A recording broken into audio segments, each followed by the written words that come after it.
time once again to slip into your camo, grab your bow, and join us out in the field for another episode of the Up North Journal, presented by PSE Archery. The Up North Journal crew is knocked and ready to rock for another exciting adventure. So let's step outside and hit the trail. This episode of the Up North Journal podcast is brought to you by PSE Archery, Hunter's Blend Coffee, Better the Hunt, Easy Cut, Packer Max, Buck Baits, Limb Walker Game Calls, Total Peep, Sunrise Archery, Scent Lock, Scent Blocker, and Rebel 6 Rubs and Seasonings. Welcome back to another episode of the Up North Journal, everybody. I'm host Mike Adams, sitting in a warm cabin tonight here in the Michigan area, watching it snow yet again with Dan DeFall. I don't even know what we had, 6-8 inches, 10. We got 10 out here. Did we have 10? That's what they said. We got 10. I snowblowed the driveway 3 times in less than 12 hours. So, really? Yeah. Oh, jeez. So, well, listen, our guest is sitting here waiting. Let's You go know ahead. what? Let's take care of some quick business. It's cold, so let's take care of the business first, and then I think we need to pay a visit to the UP. Just to check in to see what's up there. Yeah, we can do that. All right, so let's take care of some business. All right, go ahead.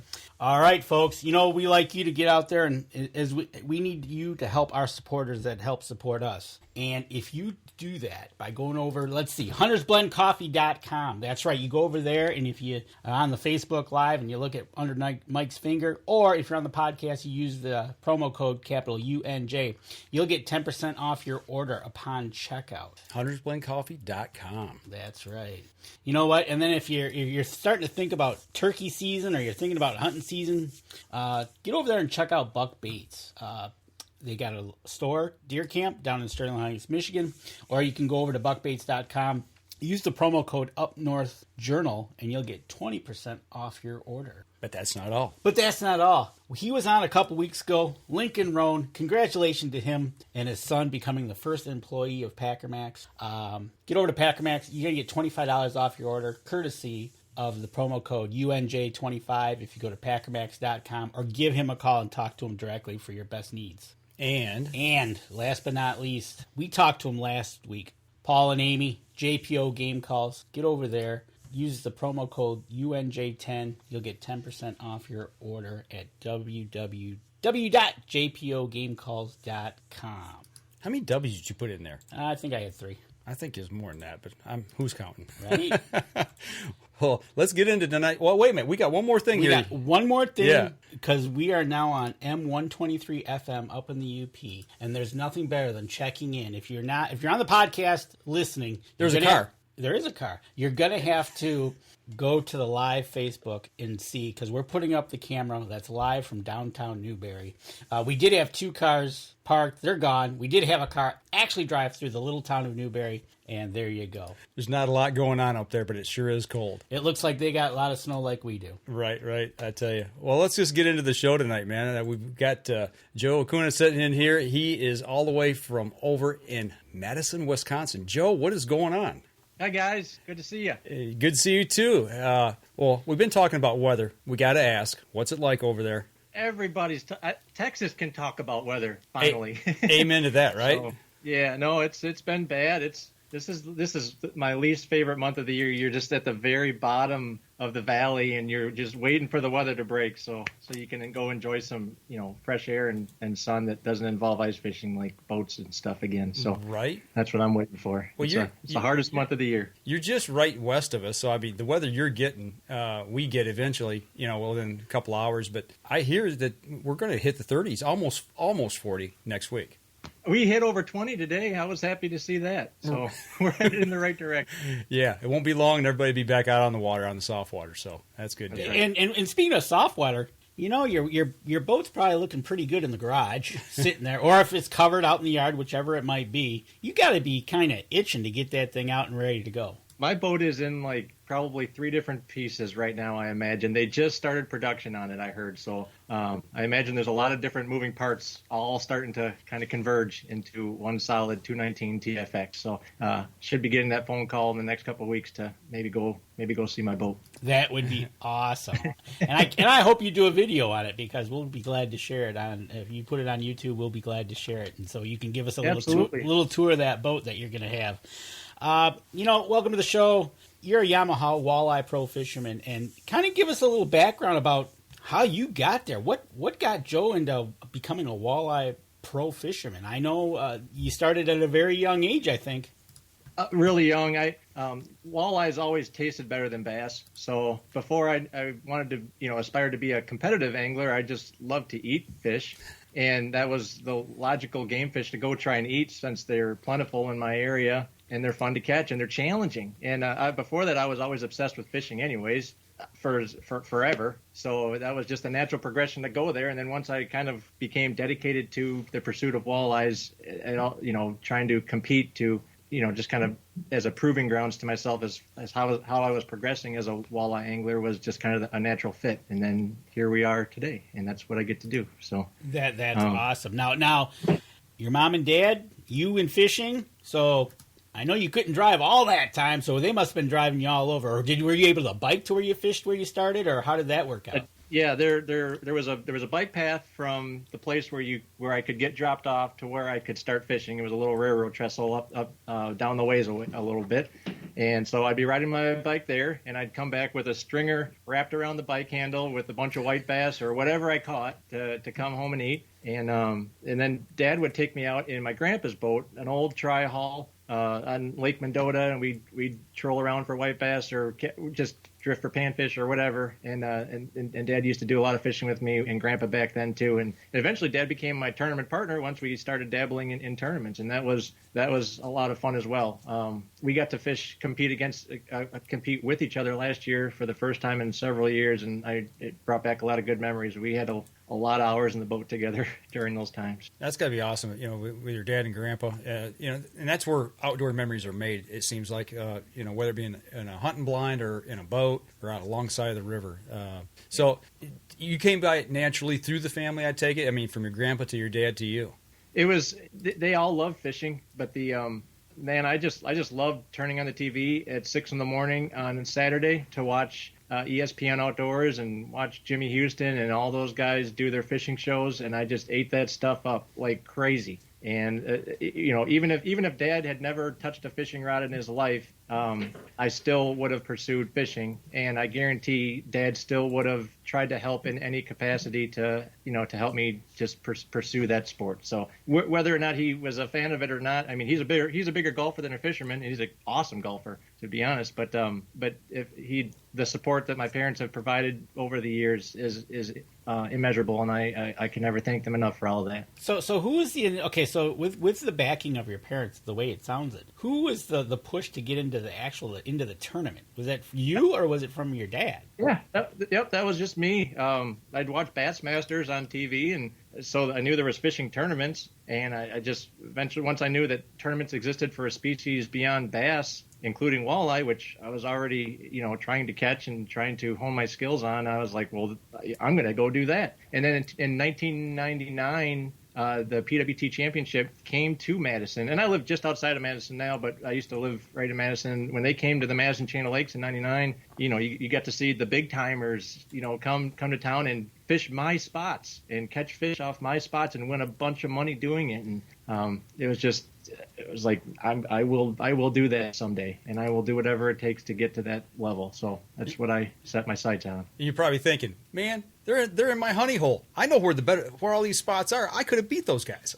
Yeah, I was so proud. One of them, I offered. That was when the online forums were really busting for walleye. Everybody participated in the online forums, and I wanted to interact with these pros. These guys were the guys I looked up to, so I reached out to one of them and wanted to offer some information up to be like, you can fish this rock pile and really catch them. And it was neat to be able to talk to the guys that you see on TV and see in Walleye Insider and see in all the magazines, and it was a pretty neat experience. And then when I finally got to compete against those same guys, I was like, holy crap, this is what's that feel? What's you got that deer in the headlight look, looking at these people you've idolized, seeing on TV, you've seen them in print, and now you're in a boat leaving the dock against them. What's that feeling deep at first?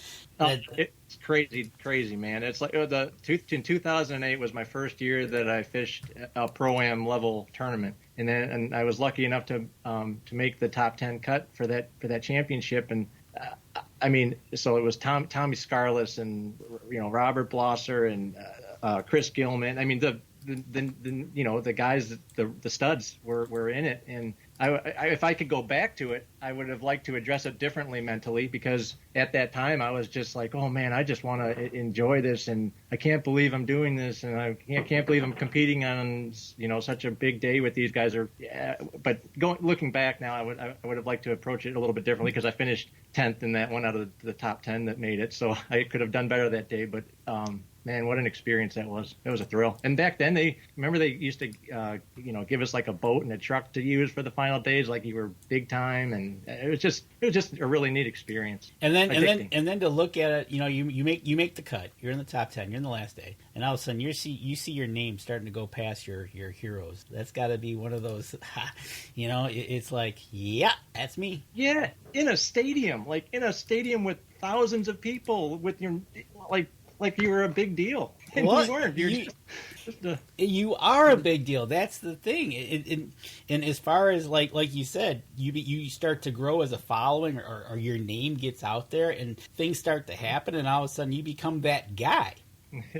Right? No, it's a pretty cool deal, and it's a really neat progression. And if you can hear my daughter destroying some toy above my head right now, I apologize. This is her witching hour, when she really likes to play with things tight. So she just turned 1, right? So she's got and you got a fishing pole in her hands already, and she's out there with your wife, got her fishing pole. So you got her started. I do. I felt so bad. We had a moment just before I came back on, when we took a little break here, and I was like, I'll be right back. Well, I go up behind her, and I grab her, and I was going to fling her on my shoulders, and her head just goes wham and nails the low-hanging light in the entryway. Oh, and so there's tears. I don't know if you heard her crying upstairs. She was crying. I was almost crying. I was like, oh my God. So she's got a little bump on the top of her head, and what a dumb move. I feel like an idiot, but that's how we play hard. Yeah, that's the only way to play, They're resilient, and they bounce back pretty quick. But, getting kids involved, that's what it's all about, getting them involved early in their lives in the outdoors, whether it be hunting, fishing, camping, whatever it is. That's awesome. It has to become part of their... Sorry, go ahead. No, go ahead. I was just going to say... Yeah, I was going to say that your wife told you no rough housing in the house. I'm sure she did. She's always on edge when we're starting to wrestle. But I was just going to say that it's important to. I think it's important to start to get your kids just in that rhythm. This is my first kid, so I can't talk like I have a lot of experience. But I've guided people for 20 years, and I've seen them bring their kids on board. And just integrating the fishing rhythm into their life, or the outdoors rhythm into their life, is so. There you go. Here, bring her on. Bring her on. This is Abigail, and she. I don't know if you can see the bump on her head. Oh boy! Her into the ceiling light.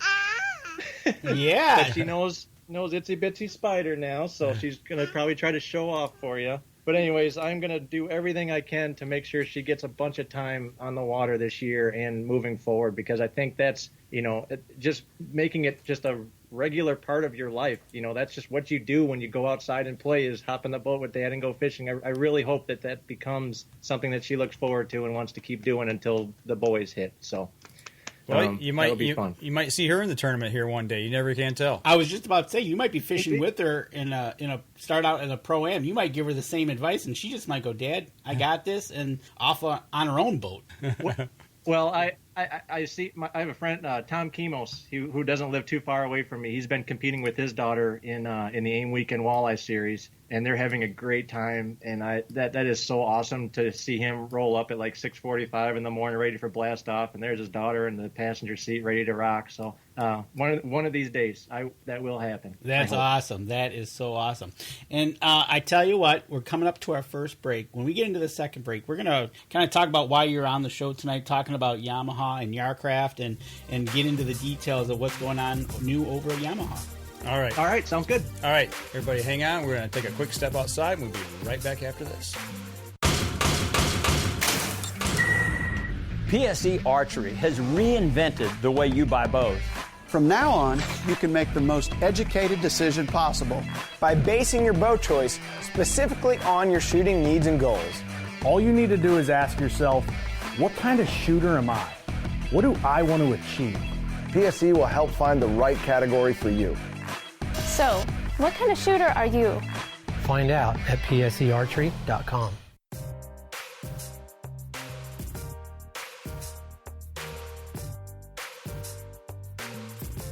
Welcome back. Second segment of the show. We always say this, but when you're in the commercial break, for those of you on the podcast, you got to go back and watch the live stream. A lot of good stuff happens in the breaks. always good chat. Absolutely. That's one of the things. Shane Cardinal says, hello, Joe. Hi, Shane. Got a following tonight, man. I tell you, they're lighting it up here. Do you fish around the Wausau area? Not much. Not much? Okay. So there you go, Jim. That's your question. Okay. Second segment of the show. We have you on here specifically to know more about Joe Okada, walleye fisherman, but we're also here to talk about Yamaha. Give me an overview of what's going on at Yamaha these days. You're the first one of the year for Yamaha, so you get to spill the beans on all the new stuff. Yep. Well, for the tournament guys like myself, they're still continuing the Yamaha Power Pay contingency program, which is a really great program. There's already a pile of tournaments, bass, walleye, saltwater that are sanctioned and already approved through the Yamaha Power Pay program. And what it is basically just any Yamaha owner that owns a Yamaha engine between, I think it's 115 and 450 horse. I'm pretty sure that's the range. But as long as they're an owner of that engine within the last 60 months of ownership that they've owned that engine, they don't have to be the original owner of it, but it has to be with that new of an engine, 5 years. And if you hit those points and you go compete in a tournament, you don't even have to win the tournament. You can literally be the highest finishing Yamaha owner that's signed up for the Yamaha Power Pay contingency program, and you get some extra bonus dollars for your efforts in that tournament. So it's a really great program. It doesn't require you to win; it just requires you to perform. And if you do, you get your check that you already earned through that tournament just gets a little bit sweeter. So nice. That's a great program from them. They've just added some new great features to the offshore line, the 300. And just got a facelift. Go ahead. And I had up on the screen. You just go over to YamahaPowerPay.com and you can go sign up there to do that. If you're going to be looking at tournaments down the road, and I see here right on the website they've paid out to date over $157,000 in Power Pay. So it pays to sign up if you have a Yamaha. Absolutely. That's right. Yep, I think they have up to $20,000 payouts, depending on the level of the tournament that people have entered. So, I mean, there's a wide range of things to win, and I know several people in the walleye world have taken advantage of it, especially through organizations like the AIM Weekend Walleye Series. There's a lot of Yamahas running around in that circuit, and I know several of the people already that benefited from the program. So if you're an owner, you're crazy not to sign up if you're fishing any tournaments. So make sure you head over to Yamaha Power Pay. It's free to sign up, right? That's right. So if it's free to sign up, go over, do it. If you hit it big in a tournament, you get your points and stuff. On the website, you can check it out, folks, when you go there. They've got a scrolling bar that says they've paid out like $250, they paid out $500, they've paid out $1,000. So depending on where these people ended up, they're paying out. So it pays for free to sign up. Absolutely. It's awesome. So now, let's go back to Yamaha. What do we got going? You'll see a little facelift on the 250s and 300s. They just announced it just a couple of weeks ago, I believe. But just some nice innovations to the 4.2s, and that includes some integrated power steering assist that you're going to see, and some new styling in the cowling, and they've rerouted some exhaust there too for some of the bigger boats, especially on the coast that are operating multiple engines and need a lot of reverse thrust and grip in their props. So the engines that were already awesome have just become more awesome and cool looking too. So that'll be a great addition to the 4.2 liter offshore line. And now let's start with you. And what boat are you running or going to be running? It sounds like they're building it as we speak. That's right. And what engine actually, you got? They weren't able to build. I think the last 2 days they weren't even able to build at all because Arkansas just got pummeled by snow and cold too. Where it's just, I mean, this is really throwing a wrench in everybody's systems. Tournaments are delayed and canceled and postponed. This weather really threw everybody for a loop. But yeah, my boats are in the works down there at Yarcraft Boats, which is the sister company to Bass Cat Boats. So both of those brands are built side by side in the production line in Mountain Home, Arkansas. and I'll be running the 21.5 foot 219 TFX with the Yamaha 300 XCA on the back this year. There you go. So talk to me about this engine that you're running. How do you like it? What kind of do you have your maintenance done for you, or do you go and maintain it yourself? Oil changes are easy. Fluid changes are easy. But for the initial pre-delivery inspection, I always take it to a certified Yamaha dealership just to make sure that everything is intact and in order. I have a great Yamaha place up the road, Don's Marine. I've known those guys for 15 years, I bet you, and they've always taken good care of me. And so I always take my engines there for their spring tune-up just to make sure they're ready to go, and then I'm off to the races. And really, there's not a whole lot to do after you change some fluids and a couple filters, and you're pretty much just ready to go fishing. So in talking with the guys last year about Yamaha and the maintenance on them and the reliability as well, I know what distances you guys cover and tend to cover, but reliability of the engine is very important when you're out in the middle of a bay or out in the middle of basically water, and you have to get back to where you need to get back really quick. Yeah. I've kind of got a little reputation of going a long ways away from takeoff to go find a couple fish, and I've somehow that I even when I intend on looking close. Maybe I don't want to look at other people or something during the day while I'm fishing, but I end up a lot of times if people don't see me on the water, it's because I'm on the other end of the lake somewhere looking for my winning fish if they exist over there. So I'm not afraid to go a long distance to chase a walleye down, even if it results in less fishing time, and I know I've got the reliability to get me home. That's not even a hiccup in my mind when I'm trying to strategize for my day, and it's been that way for my entire fishing career. So that's got to say something too for the amount of fuel that they use. I mean, we talked about this with a couple of guys last year, running on these big lakes, especially here in the Great Lakes, making these big long runs. You get a tank full of fuel, and it's got to last you. So fuel mileage, to me, that's got to be extremely important to you guys. It's very important. There's so much that goes into preparing an efficient rig, though. I mean, it starts with your engine, which you strap on the back. That's number one. If the efficiency isn't there from that outboard, you're not doing good anyways. But efficient running, hulls that run efficiently, and if you're going to be poking a long ways away from takeoff, and you're kind of at that threshold where should I take the time and refill, or do I have just enough to make it back without having to take another half hour out of my day to refuel? Some of those tournaments where you're at that filling up threshold is where having that efficiency on the back of the boat really can make a difference. Especially managing your RPMs, having the right choice of propeller and setup for your boat, and so many things go into balancing a rig to make it run as efficiently as possible. But yeah, absolutely, the efficiency of my engines is really amazing, and it's gotten me to wherever I wanted to go since I've started doing this walleye tournament gig. Something you mentioned there, and I've never heard anybody talk to this yet that we've talked to from Yamaha. You mentioned setups with the hull and everything. Hull shape. How does that play into choosing the right motor? Because or does it? Hull shape and choosing the right motor. Yeah, you got a deep V, modified V, or something like that. I mean, does that ever dictate anything to do with? Because I'm not a boat guy, so I don't know.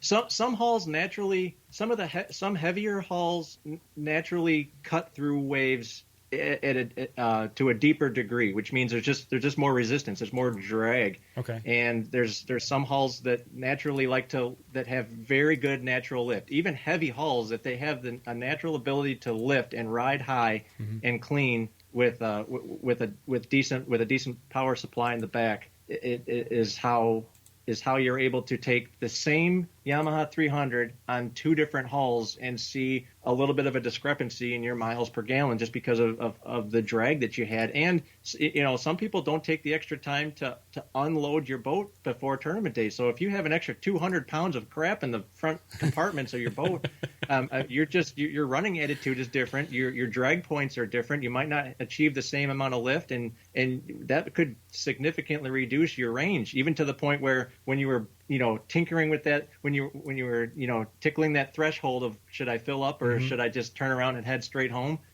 That's when things like that and being smart about how all that comes together, plays a part in how you strategize for your runs. And and you talk about these are the big motors. You're talking about going on your long runs. Yamaha's got motors anywhere from 2.5 horsepower all the way up to the big 425 offshore horsepower. So if you've got anything in between that you want to put a main motor on your boat, or you want to get a kicker motor for tooling around, they got it. You just got to go and check them out. That's one of the things you can do.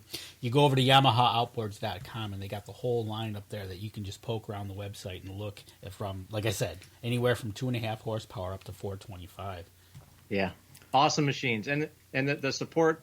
I ran them, I think, 8 years before we ever even had a conversation about aligning as partners to continue my pathway in the competitive realm. And so I've had 100% confidence in them before we ever were initiate our first phone call together to discuss working together. But the amount of support that they've shown me over the years is unbelievable, and I'm really appreciative of everything that they've done for me. So I'm proud to run their product. And that speaks volumes of a company when they take the time to work with you on if you've got issues or maybe you've got suggestions for them, and then for them to take it back into their engineering, look at it into their motors and say, hey, Joe told us this. What can we help them out? Or maybe it's not at all, but they're willing to listen to you and help you and be there for you. Absolutely. They are there for me. They're there for all of us.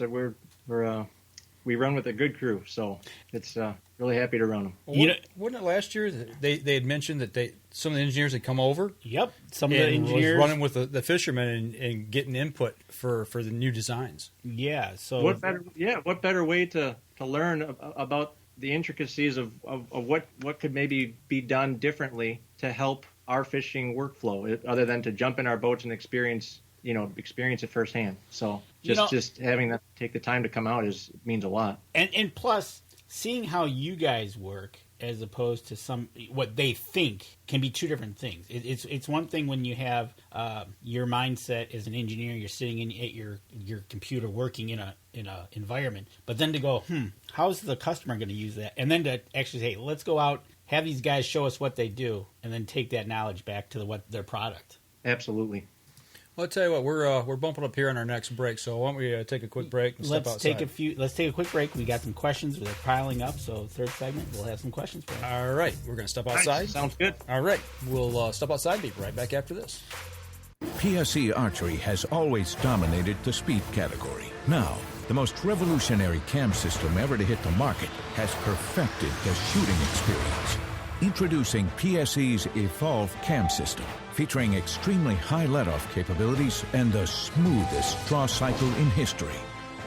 No other cam system has ever delivered this level of total comfort and total control. Experience PSE. Experience performance. Welcome back. Third segment of the show. Danny's been cruising through the list here. He's got some questions lined up. Right, exactly. First question from Mark Coleman. From a safety standpoint, and safety is number one in anything we do, whether you're at home or on the job, what is your biggest safety concern with your motor? The biggest safety concern. Or do you have a pregame safety check before you leave the dock?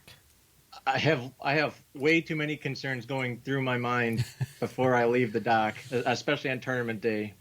Almost none of it has to do with trusting the performance of any of the equipment that I choose to run. But as far as safety goes, and I was not always a prime spokesperson for this safety measure, but I have seen enough video footage to scare the lights out of me as far as not running around with your kill switch on.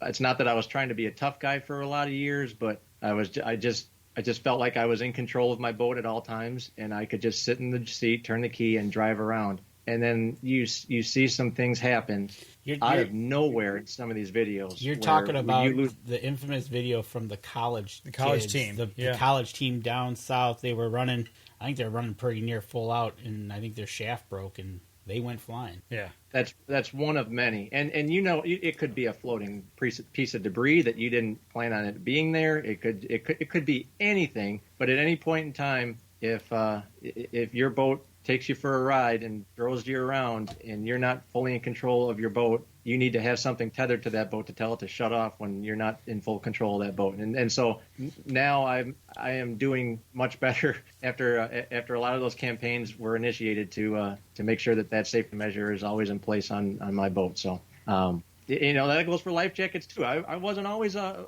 life jacket guy, honestly I preferred to not wear them because I don't like wearing puffy life jackets all the time. But I've kind of compromised, and I do wear a Mustang, inflatable whenever I'm fishing now, and it actually works out pretty good because there's a nice little hook for a carabiner to have my trolling motor control in there. So it's already part of me in my workflow in the boat now, and it doesn't need to come off when I'm fishing most of the time, and but especially when I'm behind the wheel and the engine's running. So there you go. I'd say as far as safety goes, that's the stuff that needs to be in the back of your mind, and no one is invincible. That's what needs to be in the back of your mind, is nobody is invincible, even the tough guys. So. Right. It'll catch up with you some way, shape, or form, and bring your feet right back down to earth real quick.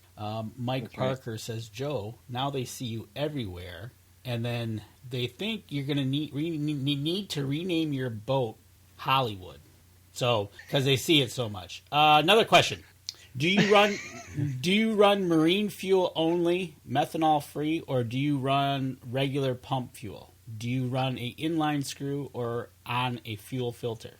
Yep, I have my inline water separator ready to go, and that gets changed at the intervals that we get our regular fluids changed. And a lot of times we're at the mercy of the gas pumps when we go somewhere. Sometimes when we go to a place, there's like a dedicated place where you might feel comfortable fueling up, or there's nothing else for 50 miles around, so your hand is forced to fill up at some of these places. And I carry a case of Yamaha Ring Free with me wherever I go as an additive, so that no matter what fuel I encounter, and if there's any contaminants or ethanol that needs to be addressed, I hope that the additives that I'm putting in, help offset any inconsistencies that you might see in that fuel. But yeah, you're just kind of at the mercy of wherever we go. I wish I could have my pick, but that's what we got to work with.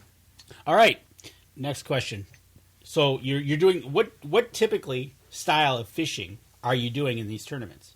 Walleye fishing. I think more money has been won in walleye fishing tournaments trolling than casting since the history of walleye fishing. But that dynamic is slowly changing as new methods of targeting more specific areas are coming into light. But I think by and large, even as those continue to evolve, trolling will still be the dominant pattern to target and do well in fishing tournaments, just for the sheer efficiency and your ability to really fine tune patterns at scale, because you've got 4 to 6 lines out at a time that you can control different variables with on that entire spread, and really arrive at a fine tuned presentation before the day's over, versus just casting one rod around. But don't get me wrong, if I just have one rod in my hand and I'm casting and feeling that fish inhale that bait, that is the most gratifying feeling in fishing for me right now. And that's that. So I always try to find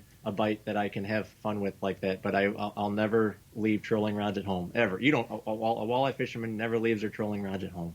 And speaking of rods, what's your go-to setup for rods and reel? My go-to is a 6.9 Black Rain from JT Outdoor Products, or 7.1 JTX.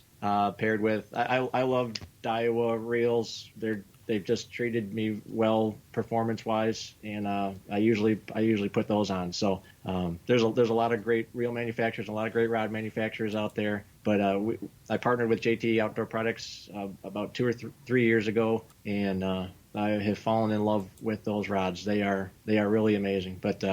But basically, everybody, it's like a golf club. Everybody has to find their one golf club that just treats them right and doesn't make them whip the ball very often. And the same thing applies to fishing. There you go. Next question. I'm just going to start throwing questions because they're coming in. Yeah, they're coming in. Electric gas. Are they coming in fast? Or they are coming in. They're going by faster. I can scroll. It's like. shorten my answers up for you then. Sorry. Right? Electric gas kicker or low RPM on your main motor? A combination of the two. I use the kicker as my constant forward thrust most of the time, and then I'll use my trolling motor as my directional. But sometimes there's a lot to be said with shutting off that trolling motor and just using your kicker to steer from the stern of the boat. It's your boat carves differently when you're steering with your kicker, and sometimes that steering pattern actually can trigger fish, and it really helps you manipulate your baits if you're using a sinking method of trolling out there. You can gun it. You have instant throttle with a 9.9 kicker versus a trolling motor, so you can really work your throttle and your steering in conjunction to vary your depths of your lures and to maintain control of that brake line as you're cruising on it. So there's a time and a place for both, but it's hard to not want to have a kicker on the back of the boat. Okay, you've been on the tournament trail for a while now. Your favorite tournament body of water? I should say Green Bay because I've done well there more than anywhere else. But so I guess I have to say Green Bay because the arriving at that place where I'm finally pretty comfortable there was a lot of fun. And the water continues to change. The water levels continue to change. Fish movements and behaviors continue to change. Fishing ways of fishing for them continue to evolve. So I guess that's still part of the exciting part. But my favorite part is going to a body of water where I don't have any history and I'm learning it for the first time days before the tournament, because that's what gets your butterflies going and your gears turning and you're working extra hard to try to uncover stuff that you have no idea exists out there. So new bodies of whatever body of water is new is probably my favorite right now. It's funny you say that because we talked to the guys last year and basically all the water bodies that you guys were fishing were all high. Everything was changing quick. Everything was changing like rapidly, so it go actually almost like a new body of water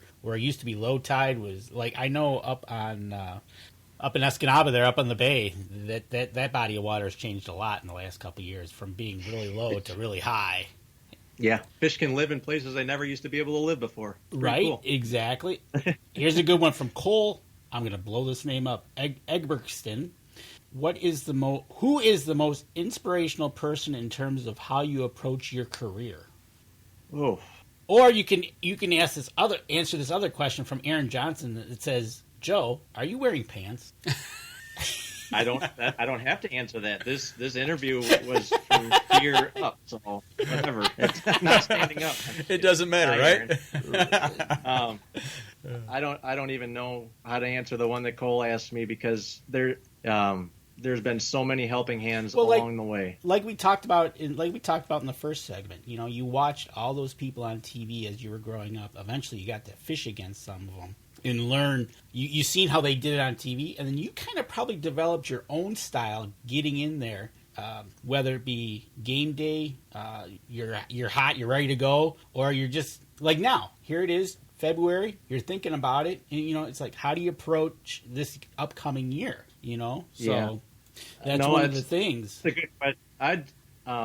Some of the most influential people have been people that don't even fish many tournaments, and they are unbelievably good anglers, like scary good, and their intuition on the water is so on point that I would hate to have to compete against some of these guys on a regular basis because they're so good. It's the way certain brains work certain ways that allows them to be really unbelievable on the water. And some of these guys are like the most quiet, humble people you wouldn't even know they know how to catch a walleye, and they don't care that you don't know. And those are the scary guys.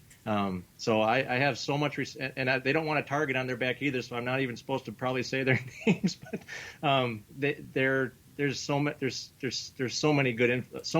good influence that has come my way over the years of people that I've run into and developed friendships with, and they know who they are. And I owe a lot to a lot of people. So I can't. There's not just one dude that was a big inspiration.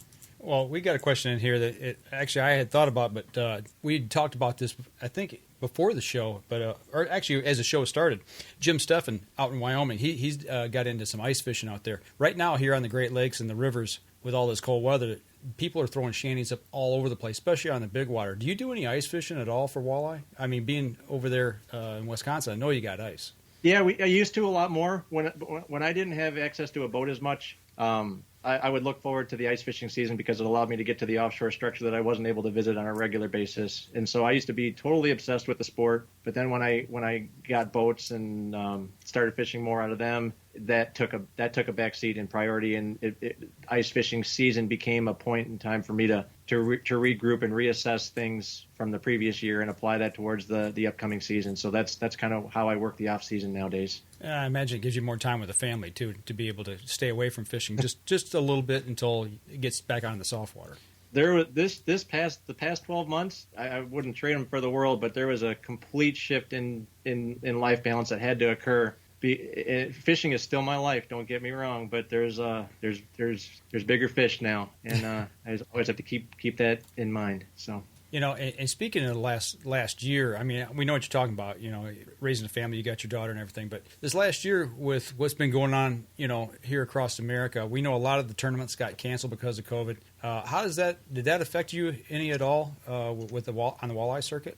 It condensed our season a little bit because we had to, the first couple got canceled and venues got changed, so we had to fish different bodies of water in a tighter season. So you were away, home for a brief stint, and then you had to turn around and go back out and start fishing again because they weren't able to space it out during the season. And we have a short season up here, anyways. Up in the northern area up here, you don't have 12 months a year to take a boat out in most places and compete. So. You could, but you're going to be in some ice. That's right.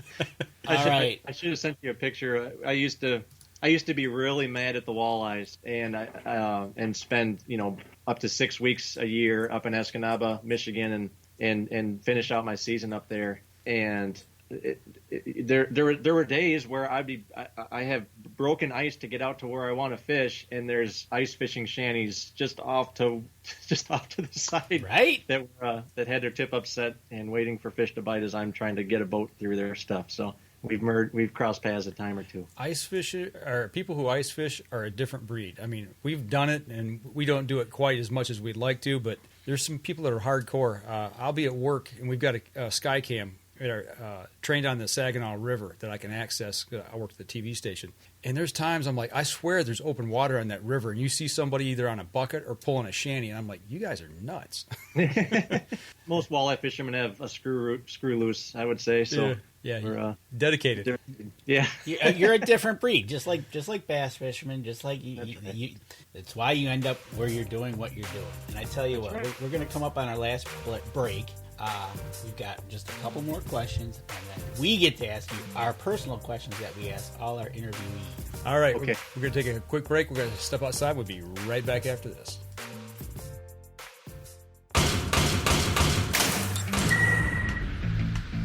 Acceleration is part of PSE's DNA.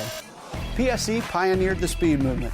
Now they've developed the vapor category to help you find the most powerful bows on the market to fit you. High speed equates to intense power and building the momentum you need to be successful.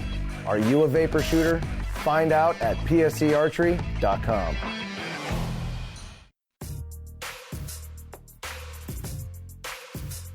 Last segment of the show, man. This has went by quick. It has gone by quick, and Joe, people are getting to know you on our show, and our people that listen in. Is there anywhere we can go to find more about you? You got a YouTube channel, you know Facebook. Where are you hanging out that people can like and come and check out your videos? Yep, everybody can come find me on Facebook and YouTube if they want. I'm redoing my website this year. And you can find me there, but it's easy to stay right where everybody's looking right now on Facebook and shoot me a message anytime you need something. Folks, we're all very easily accessible now these days, aren't we? Absolutely. I tell you what, folks, you got to do this. You got to hit him up on Facebook, but you got to go check out his YouTube. Some of the things on there, there's some are great, but you got to check out the blooper reels. We had fun back then, right? Well, if you don't have fun, it becomes work, right? Exactly. It's always been work, but it's like the only work you've ever wanted to do. There you go. Yeah. All right. Do you do any jigging? Yes. So you do jigging. All right. So that's one's answer. Hey, are these your questions or are these? No, these are people coming in on Facebook, and I'm just catching up. I'm just catching up to them.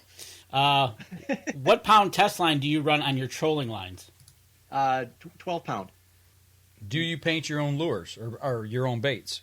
Yes, I just received a new batch of my epoxy brushes today, and I've got a big run of crankbaits to do before our first tournament. So I'm going to start painting stuff, crazy stuff. You're an artist as well, okay?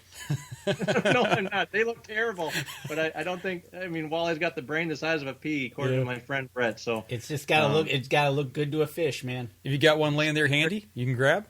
With an arm's reach. No, I don't. Okay, lucky. And that would require me to stand up and potentially show Aaron if I'm wearing pants or not. Yeah, so. we don't want to give that away. No, let's.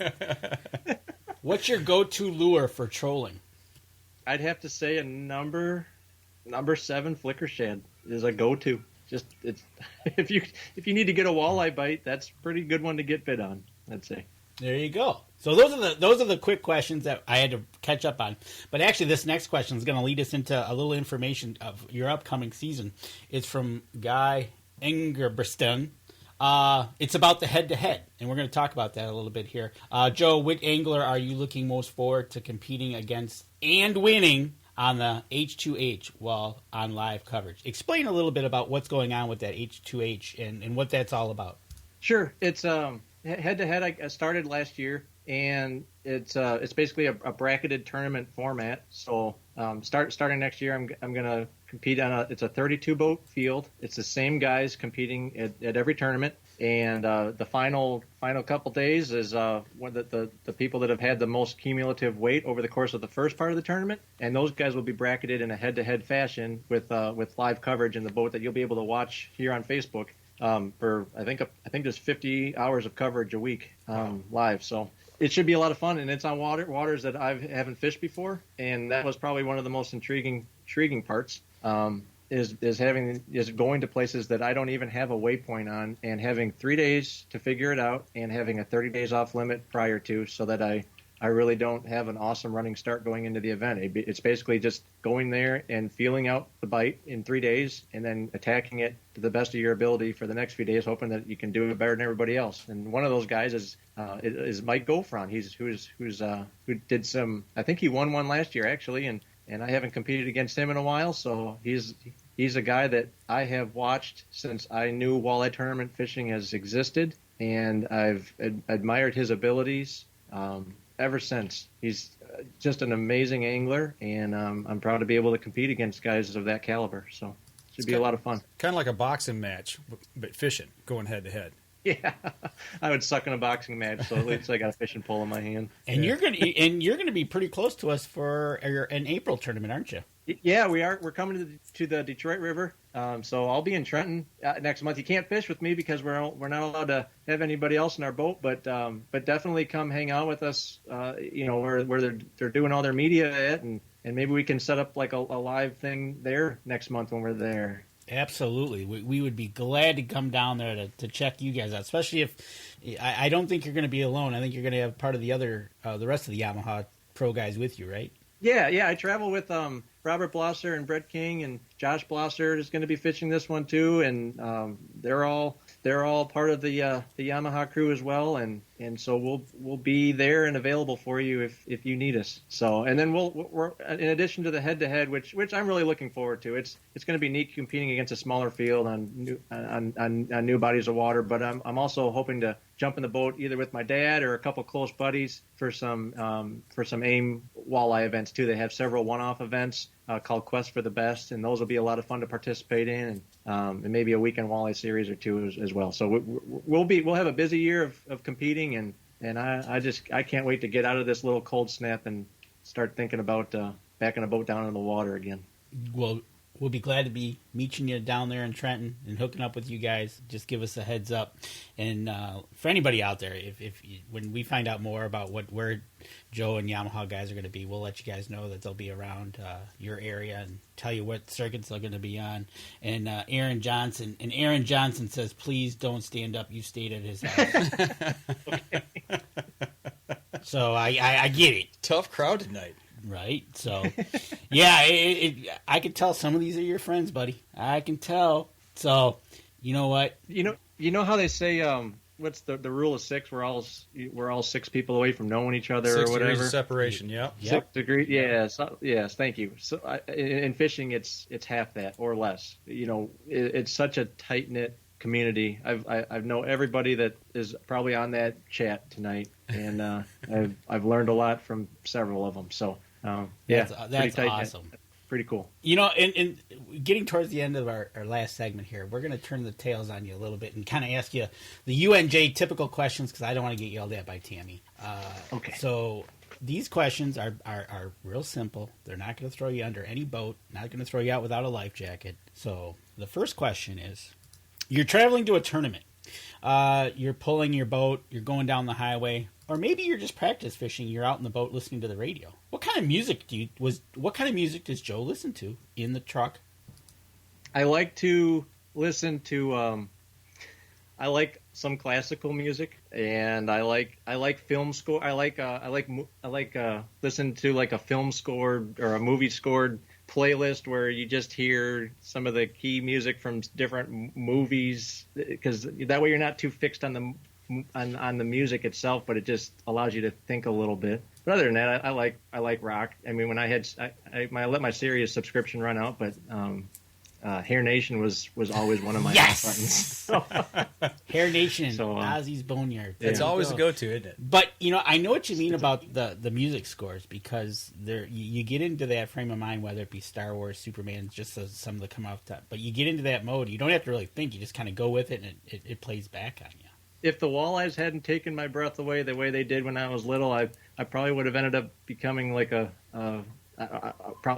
probably be teaching violin right now. So there, hey, that'll work. Okay, you are listening to your favorite film score as you're driving down the road. You reach over, and there's got to be a go-to type of snack that you're going to reach for. What kind of snack are you reaching for? Man, we caught anything with anything with sugar in it. God, I have the worst sweet tooth ever.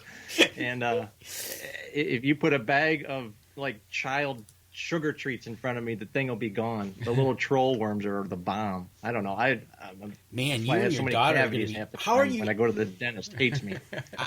I can see a problem developing. The dentist loves me, I mean. Right? I see a problem developing where you and your daughter are going to be trying to fight over the... She's going to want it. You're going to be eating them. And Mom's going to be like, I don't think so. And you're going to be in trouble. I can see that. She'll play right along. She's got a worse sweet tooth than I do. Oh, okay. Oh, that's good stuff. All right. Another third out of 4 questions. Okay. Mike and Dan are going to come over, and we're going to sit down, and you're going to cook us a meal. What would be your go-to meal to cook us wild, whether it be fish, whether it be venison, whether it be whatever? What is your go-to meal that you would give Mike and Dan for dinner? I'm really good at cooking fish, but I'm going to cook you a prime New York strip in my sous vide container at 135 for 2.5 hours, and then give it a sear with my torch, and it'll blow your mind. Does that sound good? Sounds really Mashed good. Taters, Yeah. asparagus, nice medium rare. That's probably.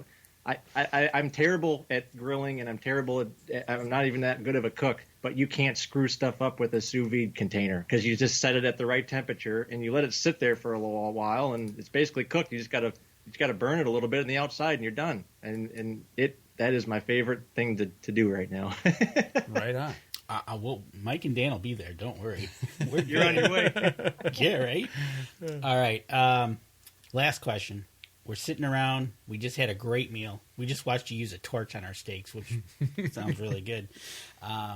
Now we're going to sit by maybe your fire at the house. We're going to sit back, kick back, and you're going to tell us a story that resonates within you, that got you to where you are, or sticks in your mind, or something like that you want to tell us.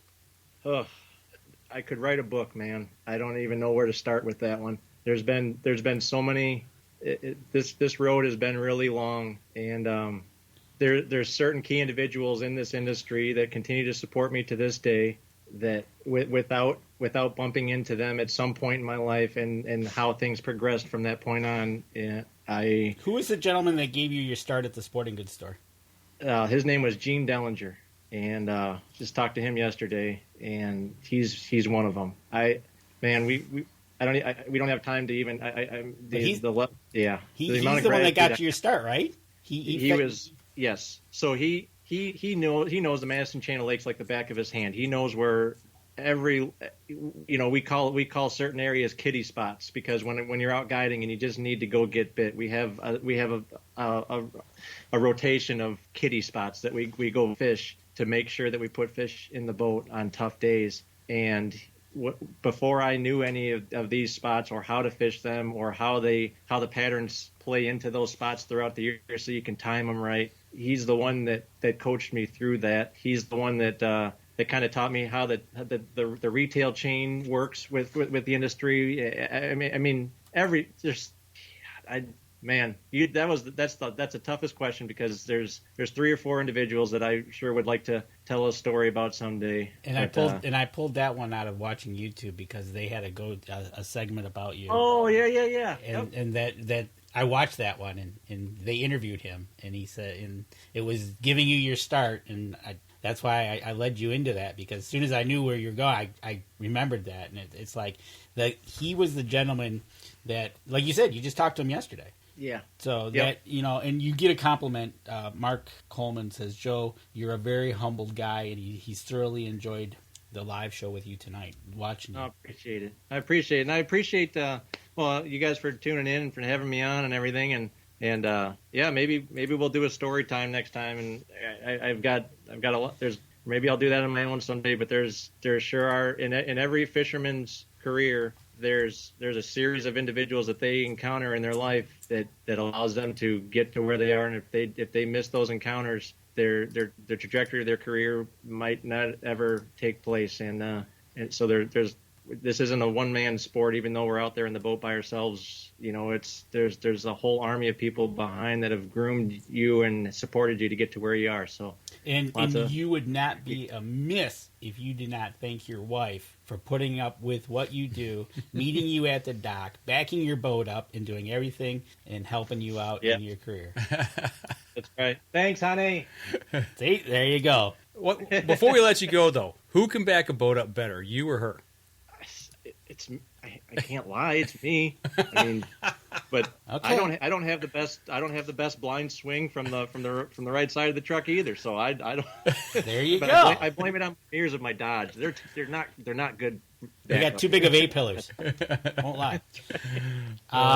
You know what? It has been a great evening with you tonight, and we've taken a great amount of your time and thank you very much for stepping in for the show tonight, courtesy of Yamaha. And like we said, Yamaha Power Pay. Go over there. If you got a Yamaha motor, go sign up. It's free. If you want to check out their motors, go check out YamahaOutboards.com. Check out what they got. And stay tuned as we go out through the year. It sounds like keep in touch with us and Joe, and find out when he's going to be on the head-to-head and all the other tournaments that are going to be out there. And you can tune in live, and maybe we'll see this guy win a tournament. Absolutely. God, I hope so. Right on. And if everything works out and we're down in Trenton with these guys and we can go live, I promise you that we won't call the cops. Hopefully they won't be called, but we'll see if we can't hook something up and get down there and be live with you guys. Well, we've already talked with Blosser. Awesome. We talked with King, and now we got Joe on. All we got left is the other Blosser to interview. And we could be in trouble down there. I know, right? Well, I tell you what, we're going to go ahead and we'll wrap up the podcast portion of the show tonight. For those of you who are listening to the podcast, don't forget to go over Joe's Facebook page, go over to his YouTube channel as well. Give him a like, follow, share. And do the same with the show tonight as well. If you listen to us on iTunes, make sure you give us a review over there. That helps us out, helps our supporters out who make this possible for us. So for those of you on the podcast, that'll do it for us tonight. Y'all take care, and we'll see you again next week. This episode was brought to you by PSE Archery, Hunter's Blend Coffee, Better the Hunt, Easy Cut, Packer Max, Buck Baits, Limb Walker Game Calls, Total Peep, Sunrise Archery, Scent Lock, Scent Blocker, Rebel 6 Rub, and Seasoning. Thanks for listening, and join us again here next week. Until then, remember, as we always like to say, if you're out on the water or in the woods, shoot straight and be safe until next week on the Up North Journal.